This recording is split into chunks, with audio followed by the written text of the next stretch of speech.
Hey guys, it's Grant from Run, David from Pure Endurance. and we've got some interesting data. So David's finished his test. He's running a total of 9 different shoes from different genres, predominantly racing shoes and carbon plated shoes, as well as 1 or 2 traditional shoes so that we have a baseline comparison. And I mean, realistically, we found some pretty interesting data that's actually going to be relevant to the average person on the streets as opposed to just your elite runner right at the front. Yeah. So basically, we started off with a plated shoe, a traditional shoe, the Wave Rider, which is in the racing stage, a training shoe as a baseline, and then from there we worked to with the other shoes to use that, and basically the time wise we used as a variance as that as the baseline.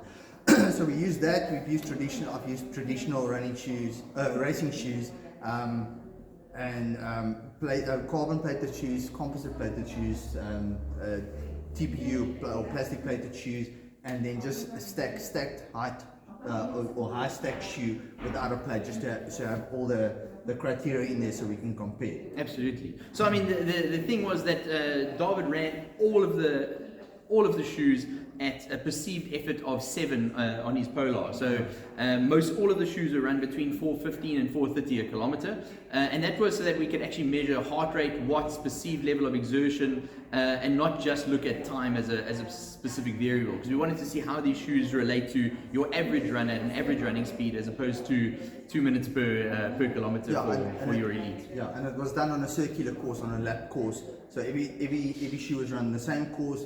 The same nutrition was used prior to an hour prior to each run.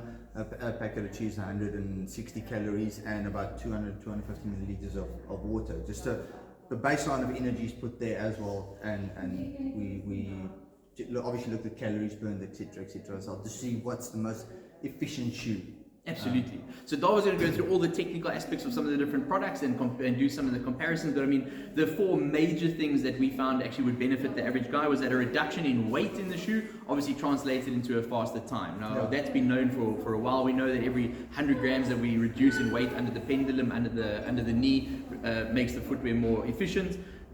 For a slower runner, or not a slower runner, but an average runner, a more flexible plate actually seems to be more beneficial than a stiff rigid plate. And while a stiff rigid plate might still be more beneficial for your guy trying to go sub 2 or going sub 2.5 hour marathon, sub 2.5 hour marathon, for your average guy who's looking for a shoe for an upbeat tempo run or your daily sort of racer, a more flexible plate actually seems to be possibly more beneficial. Yeah. So basically, the speed that I ran at was a comfortable pace for me, without going under 4 minutes a k, because under 4 minutes a k is a different stack of criteria, and normal Joe Soap out there is aiming to run a 3.5 or 4 hour marathon. So that's over 4 minutes a k.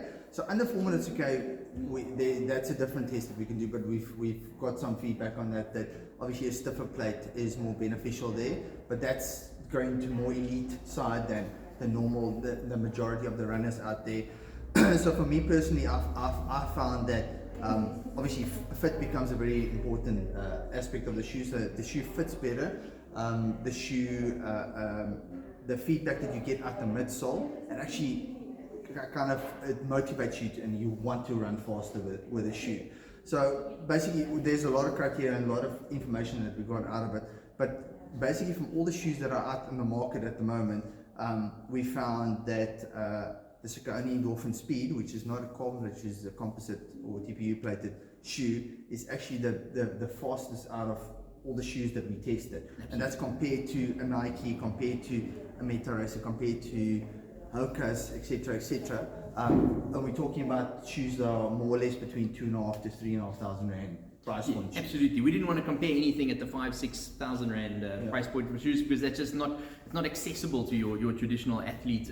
Perhaps a sponsored individual, but that sponsored individual is not running 4:30 a k. So again, maybe not completely a relative test. So without going into those exorbitant sort of price brackets. And I mean, we wanted to make the information valid for a person that actually wants to go buy a shoe. And did you actually say to you, like, if you want to spend 3,500 rand in a shoe, this is criteria-wise the best type of shoe that you must buy. It's no use to buy a 5.5 grand shoe if you're going to run at a certain pace. So what value for money, what it basically comes down to.